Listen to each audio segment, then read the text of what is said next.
What's good mga brodies? We are back with another video. So for today, solo ride tayo. We are going to Deuces in Makati. And the reason why bakit tayo solo ride for today is una, it's a bit too early today. It is currently 7 a.m. in the morning. I usually leave naman in the morning even with friends. But today kasi kailangan ko talaga magtanggal ng kate at mag-ride. And may lakad kami ni Kina for lunch. So ayoko naman mang-aberya sa mga tropa natin. So I decided to make this a solo ride. Plus, in today's episode, I want to discuss about performance mods naman. I am currently testing out something sa Vespa ko. We'll dive into that a bit later. But for now, pagas muna tayo. Let's go! A few moments later. Right mga brodies, pagpagas na tayo. Ayun, mag-gloves tayo. Tapos we will be on our way to Deuces, located in Perea Street in Makati. Tara, let's head back to the... Oh, okay. Kala kong tignan mo dalas dun ah. Right, let's get it. So, what I did was, before I did yung ECU and what have you, again, ito ulit ang mga pinalitan ko. So, nagpanggilid ako, palit bola, clutch and bell, ano pa ba, intake, syempre, and then yung super stock kay Uncle. So, if sinerch nyo sa YouTube, there are a lot of discussions kung ano ang super stock and what it does for you. You can look at a video na in-interview ni Amor Solo Moto si Uncle, and basically ang ginagawa kay Uncle sa super stock is pinaport and polish yung motor ninyo. So that's on the engine aspect. Additionally, habang pina-super stock ko to kay Uncle, nagpa-cams na rin ako. Ngayon, mapera sa kotse man o sa motor, any performance mods na gagawin niyo in order for it to be fully optimized into your riding experience, kailangan meron kayong proper tune. Okay? Ano ang logic behind that? Logic behind that is, unlike sa tao, tayo, we learn automatically, di ba? Sa mga nararamdaman natin through progression. Ang mga bagay-bagay like a car and a motorcycle, in order for them to learn that they have these new things into their system, kailangan natin siya i-tune through yung computer nila, or what we'd like to call yung ECU. So this is like our brain ng motorcycle natin. Now, recently, with the help of One Pod Shop, bumili ako ng ECU. So, after that, nung sinalpak natin yung eraser sa motor natin, you ought to get a tune.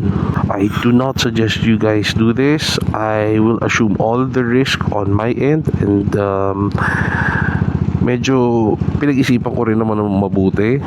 So what I did was I borrowed a friend of mine's maps.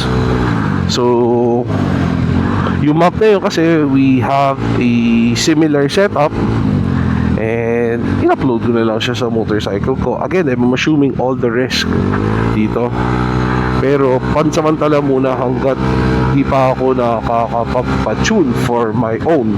Reason behind it is, syempre una na-excite talaga ako. Gusto ko talaga siya matry.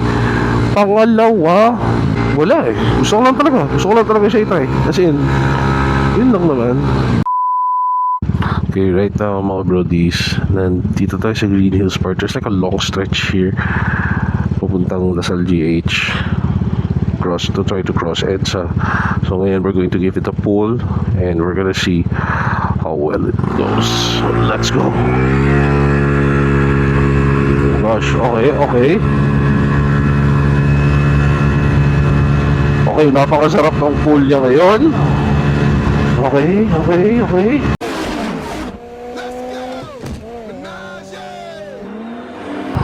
Okay, naayos na natin yung camera natin. Grabe, lakas. Lumakas siya. Hindi ko na sabihin sobrang lakas, like big bike levels, pero lumakas siya.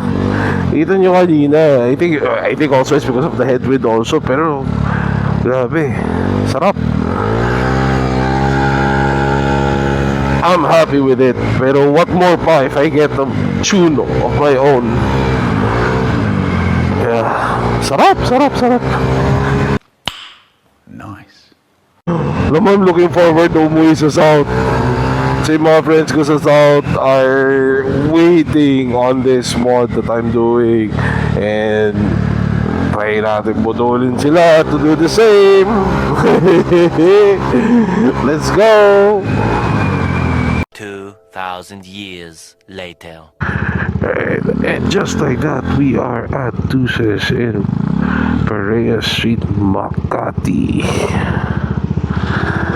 Park muna tayo. Okay? And let's grab some grub and coffee.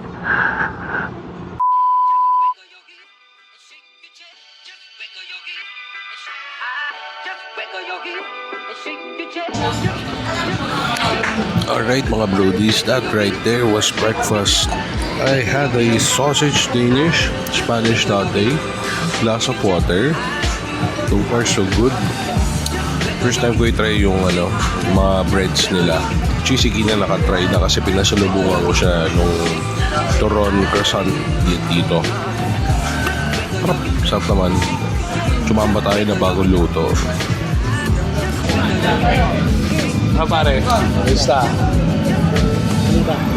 Wala naman, ayos lang. Ano pare? Nice mo na ako. Thank you. See you soon. Motorcycle ah.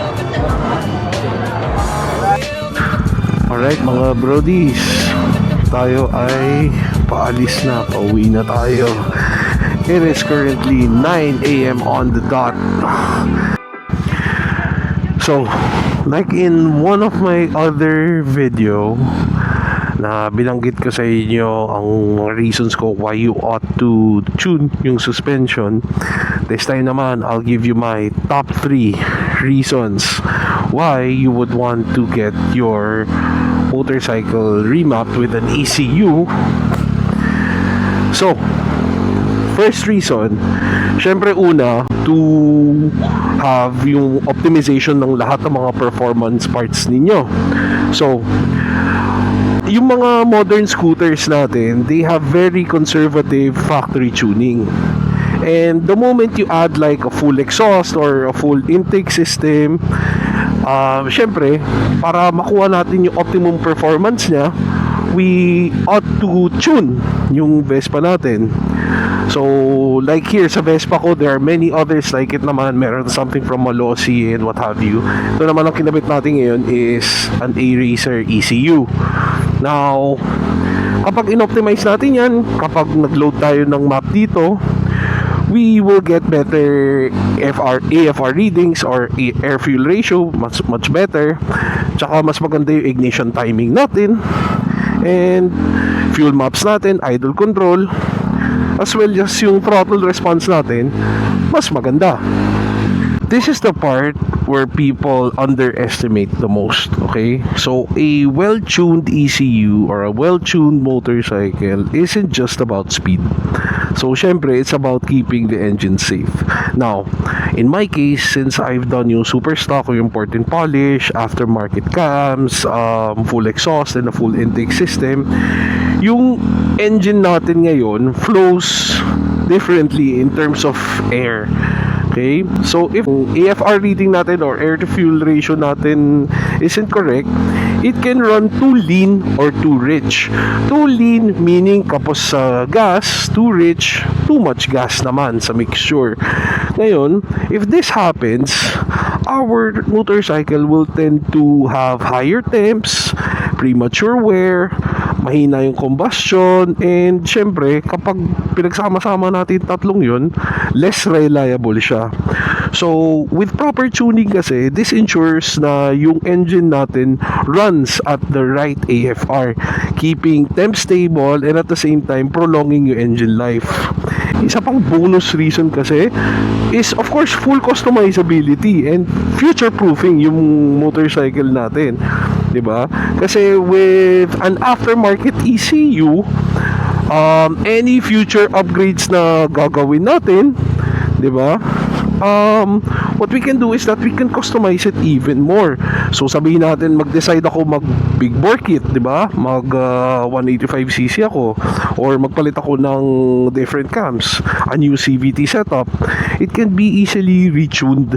Kumbaga hindi ka locked into one setup. Ay ang kinagandahan dito, like something sa Eraser, I'm not sponsored by this anyway. I bought this with my own money. Kumbaga pwede natin i-save yung mga previous setups natin and with the snap of a finger, pwede natin ibalik sa dating setup natin. Oo. Kumbaga sa computer, para siyang naka-time machine. Pwede natin i-reload yung mga previous maps. And yeah, right? So again, pauwi na tayo. I'll take you guys along for the ride. Ay, sana hindi traffic pa uwi.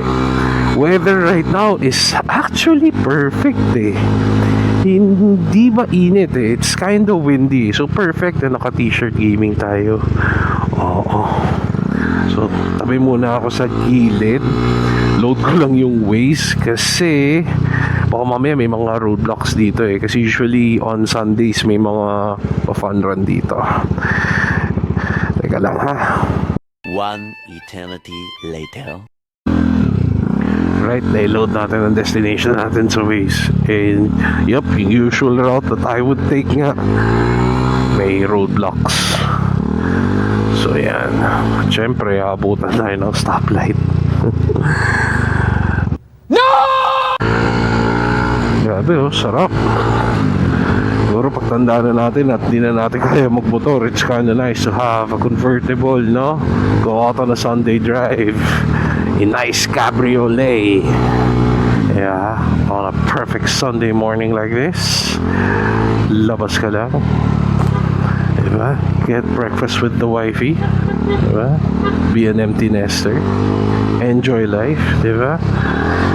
So nice. Let's see.